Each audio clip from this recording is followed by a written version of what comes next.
Sawa ka na ba sa iyong rice cooker?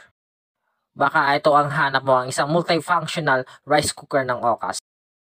Tara, samahan niyo ako magsaing at alamin natin yung mga function nito. Ito na nga, nakaluto na nga ako. Tara, silipin natin yung kanin. O di ba guys, ang ganda ng pagkakaluto nito guys, saktong-sakto, di ba? Baka nga ito na yung pinakahanap mong rice cooker. Guys, hindi lang siya maganda guys ha, napakalaki niyang rice cooker. At higit sa lahat, napakadaling gamitin. Soft touch, ayan guys yung function niya. Pwede kang maglugaw, steam, baking, deep fry guys. Pwede rin mag deep fry For cooking, 45 minutes guys. Sa rice yun ginagamit guys yung cooking. 3 months ko na palang gamit to guys 3 months review bago ko to ibenta sa inyo guys.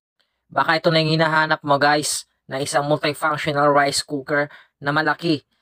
At napakasarap ng kain. Sarap ng kain ko dito guys. Pabudol ka na, ilalagay ko yung link sa comment section.